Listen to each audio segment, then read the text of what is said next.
One quick thing and a question. The quick thing being that it's what you're talking about with kind of the calmer voices in the liberals. What people tend to forget is that the liberals have their own spurgs too, but because they kind of let them run free, people tend to just kind of forget that there is this dichotomy. But when they get that far out of control, you see these people get really nervous and really cautious about how to proceed because they're aware that there are ramifications for what they do if somebody has the balls to follow through on actually, because you have to have agency, you have to actually follow through on stuff. But the question I wanted to ask you is on this topic of these hate mobs, especially when they call your place of business and they're, maybe they're talking to your boss or something and they start harassing the place of business over and over again on the phone. What steps should, because we should be an educational show as well, what steps should people take when this happens to them? I mean, yeah, the best thing you can do if you're targeted by these tactics is do your best to not engage in it, but also keep a record of it. Keep a record of the harassment and the violation of your privacy. Look up your state's privacy and harassment laws, and because that's what they do to the paparazzi. Like, these people are just paparazzis, but like malicious, because like no one's gonna go to like fucking Leonardo DiCaprio's house and kill him or talk about killing him or anything, because he's got security and whatnot. So you can look into laws like that depending on where you live. Keep a record of the harassment.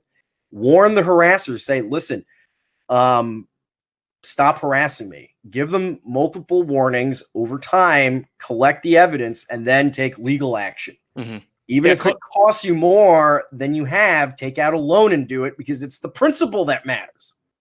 And collect those phone numbers. And if it happens at your place of work, ask if it's like they're calling your boss or whatever. Yeah. Get those phone numbers as well. And if they are hesitant to do so, I mean, you can just bring it up that like this is going to be used in a legal case. You're going to, you'll get those numbers either. Well, not to mention it. I mean, we already talked about this with other people, other lawyers we've had on, that depending on the state you live, you can't be fired for saying a political statement on the internet. You can't be fired for engaging in First Amendment protected speech in certain places, in certain states.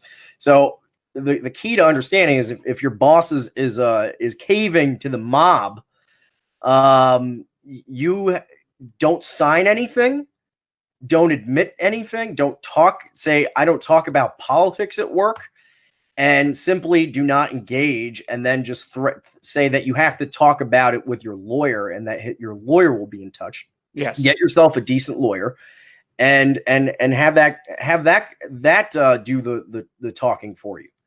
Yeah, and trust me, you might get fired anyway, but at least there's a cost to doing business. Yeah. Well, the problem I have, and this is so prevalent, not just in our milieu, but just people in general, is because they've become so that culturally it's just the way they are, but they've also become so reliant on how the system operates that they think they have zero avenues whatsoever. So when something happens to them, they try to take it in stride, just let it go and try to move on in life. It's like, no, don't move on at all. Get everything you can. Yeah. And make sure you pursue the actions that you can pursue, because that's how you build momentum. When people don't bother because there are no people doing what needs to be done in order to fight back in the legal sphere, and frankly the philosophical and morale sphere, it's constant retreating and hoping that you're not going to have your life entirely ruined. But if God forbid the day happens where they come after you, you have to be able to fight back in some way. Yeah. Yeah, I mean, there are networks of solidarity and support for people victimized by this. Where to find people, where to find nationalists that are connected to that stuff. This is something where people just have to stop taking it. And the people that, one thing that I notice about American liberalism is that the only way this system works the way it does is that it relies on apathy. So when people are indifferent and just take their beating and stay silent about it, the system becomes more oppressive.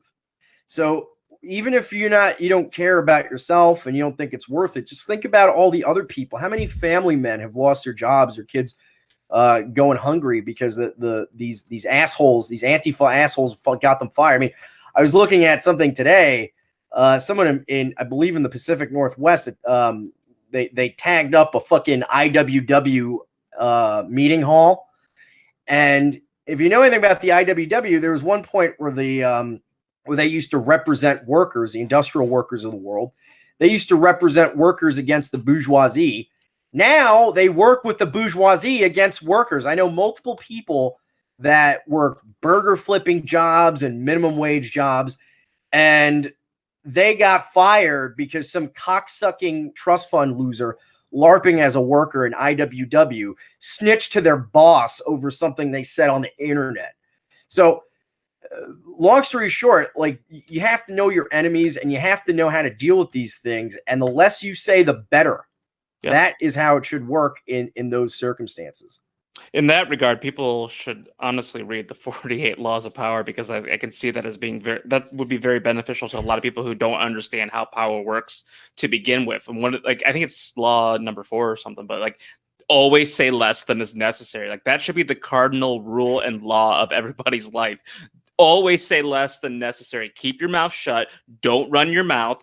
Only say exactly what needs to be said in the moment. Do not give these people a single inch of rope for them to hang you on.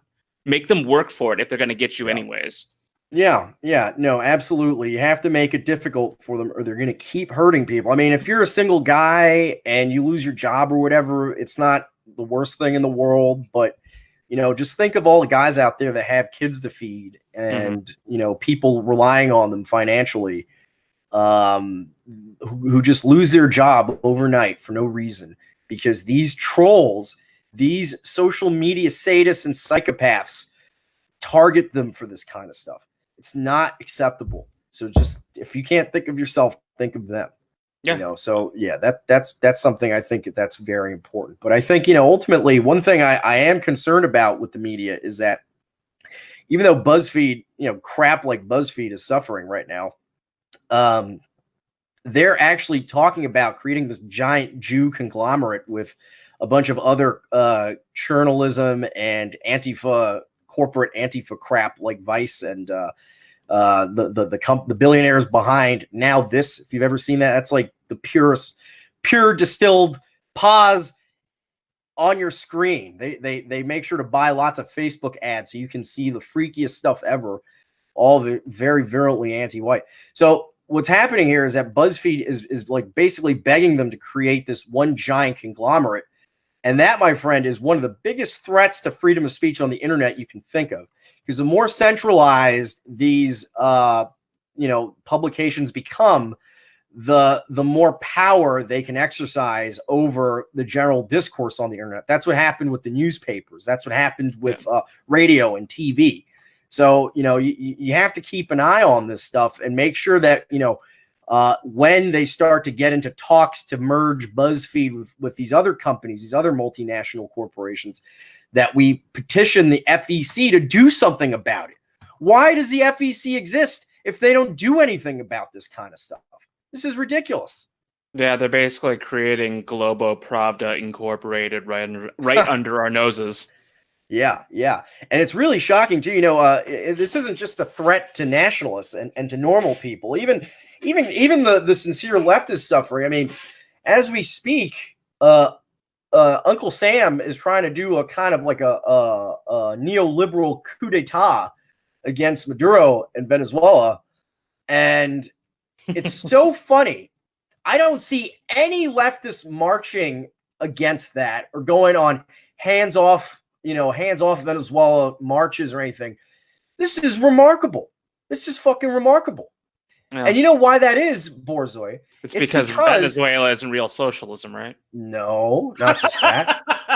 Not just that. Sorry. I just it's actually I saw a picture of the American embassy in the capital of Venezuela, and it has the American flag on top and the rainbow flag right beneath it.